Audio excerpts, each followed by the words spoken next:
So here's the verdict. NATO is about to give Canada and Sweden a defense contract worth a minimum $6 billion for the initial aircraft alone. And that number grows significantly once you factor in everything that comes with it. Boeing lost it, the United States lost it, and the reason is not that Canada and Sweden outbid them, it's that Trump's own rhetoric and trade war made American reliability an open question on the balance sheets of allied defense ministries. That distinction matters. This was not a competition where America brought its best and lost on merit. This was a competition where American political behavior disqualified American industry. Allied procurement officers looked at the risk column and made a decision. Yep, and they moved billions of dollars out of the American defense economy and into ours. Into Bombardier, into Saab, into Canadian and European industrial capacity that 6 months ago was not expected to be in this conversation at all. We are going to walk through exactly how this happened, what the numbers actually look like, and what it means. Not just for this contract, but for every defense contractor on this side of the Atlantic that has been waiting to find out whether the big contracts are actually available to them now. Well, guess what? They are. So let's get into it. The aircraft at the center of this are known as AWACS, Airborne Warning and Control Systems. The function is really specific. High-altitude radar mounted on an aircraft capable of tracking threats across enormous distances, guiding fighter jets in real time, and giving commanders a continuous picture of contested airspace. It is one of the most operationally significant platforms in the NATO arsenal. NATO has relied on Boeing's E-3 Sentry in this role for decades. Those aircraft, well, they're aging out. Replacing them was always going to be one of the largest and most consequential procurement decisions the alliance would make. And for years, Boeing's successor aircraft, the E-7 Wedgetail, was treated as the obvious next step. Not full competitive tender, simply expected. Then, the United States Air Force moved to cancel its own E-7 program. Not because an enemy took it down, but because of cost overruns, delays, and unresolved questions about whether the aircraft could actually operate effectively in the electromagnetic environments that modern warfare actually produces. Boeing's own government stopped buying it. The moment that happened, every NATO partner that had been building plans around that platform had to reconsider. And what emerged from that reconsideration is the result of what we're now looking at. NATO's procurement process has moved towards selecting Saab's radar system, the Global Eye, which is mounted on Bombardier's Global 6000 and 6500 airframes, with Swedish sensors on a Canadian aircraft. A Canadian company building the platform, a Swedish company supplying the intelligence system that runs it. That partnership just stepped into the space that Boeing vacated. Now, let's put actual numbers to this, because the headline figure, it doesn't come close to telling the full story. So the initial contract, just for the aircraft, is in the range of 5 billion euros. That's the opening figure for the first run of planes. And each individual unit in this program is priced well over $600 million. That's not a volume contract. Every single aircraft represents an extraordinary amount of money. And $5 billion for the planes is where the number starts, not where it ends. Yeah. Military platforms of this kind generate revenue across their entire operational life, which runs 30 to 40 years. Every hour those aircraft fly, someone is maintaining the airframe, updating the radar systems, certifying the crews, supplying components, and delivering the software upgrades that keep the system current. That is what defense professionals call sustainment. And sustainment spending over the life of a program like this consistently exceeds the original purchase price by a significant margin, Dave. So when you hear $6 billion, understand that the actual economic relationship between NATO and the companies building these aircraft will be worth so much more than that before it even concludes. And because Bombardier builds the airframe that everything else runs on, Canada is not a peripheral supplier here. Canada is the platform itself.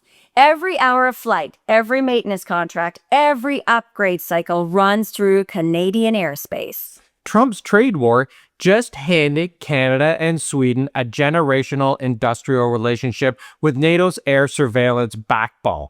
And it cost American industry billions of dollars to watch it happen. The technical failure of the E-7 program, the cancellations, the delays, the cost overruns, those are real and they matter. But they are not the complete explanation for why this contract went where it did. Because NATO procurement does not operate the way a regular consumer purchase works. When an alliance of 30-plus nations commits to a platform that will operate for 4 decades, the question's not just which aircraft on the day can actually do the job. The question is whether the industrial relationship, the parts supply, the software access, and the operational dependence are going to hold up across the full duration of that commitment. And when the government of a country you are buying from has spent 18 months publicly questioning the value of the NATO alliance, imposing tariffs on allied economies, threatening the territorial sovereignty of member states, and making economic coercion a standard foreign policy instrument, well, allied defense ministers don't simply express concern in diplomatic channels. They do the math. They price reliability. They ask what the risk column looks like if the political relationship shifts even further. And when that risk becomes large enough, procurement money moves. American political behavior and Trump's rhetoric made American industry a riskier choice. And NATO made a different one, to the tune of $6 billion in initial contracts and decades of follow-up spending that will now flow into Montreal and into Sweden instead of Boeing's factories. Sweden joined NATO recently and has brought with it one of the most advanced aerospace and defense technology industries in Europe. Saab is not a secondary player here. The GlobalEye radar system is a serious, proven platform. And Bombardier? It's not a secondary player either. Montreal is now the airframe partner for NATO's next-generation airborne intelligence capability. That is an industrial position Canada has not held before at this level of the alliance. So the Canada-Sweden partnership that is on the verge of winning this contract is exactly the kind of outcome that both governments have been signaling they wanted to build. Less exposure to single-source American supply chains, and more embedded industrial relationships with allied countries that share risk and share the revenue. This contract is proof that those relationships produce real results. Here's what this means beyond the contract itself, because the number that matters to the rest of the industrial world is not just the $6 billion, it's in the signal. For years, the conventional assumption inside Europe and Canada defense procurement circles was that the largest NATO contracts, the flagship platforms, the strategic capability programs, they were effectively reserved for American industry. Allies could supply components, allies could compete for secondary contracts, but the big ones, the ones that define alliance capability for a generation, those went to the American primes. That assumption just broke. A Canadian company and a Swedish company are on the verge of winning one of the most consequential NATO defense contracts in decades. They're not winning a component contract here. They are winning the platform, the airframe, and the core of the system. And every European and Canadian defense contractor watching this development now knows something it didn't know before. The big contracts are becoming available. If American industry disqualifies itself through political risk, allied industry has demonstrated that it can step into that space and win. Because the conditions that produced this outcome, American political unpredictability, Trump rhetoric, allied procurement risk assessments, and the demonstrated capability of Canadian and European aerospace, those conditions, they haven't changed. They are, if anything, deepening. The defense budgets across NATO are expanding significantly right now. The percentage of those budgets being committed to new platform acquisitions is growing, and the assumption that American industry would automatically capture the flagship contracts has been formally invalidated. Yep, out the window. Canadian and European defense contractors are now operating in a completely different environment than they were 24 months ago. Now, the timing of this is also worth noting. Canada and the United States are about to enter negotiations for CUSMA. So the relationship between Ottawa and Washington is at a genuinely critical juncture.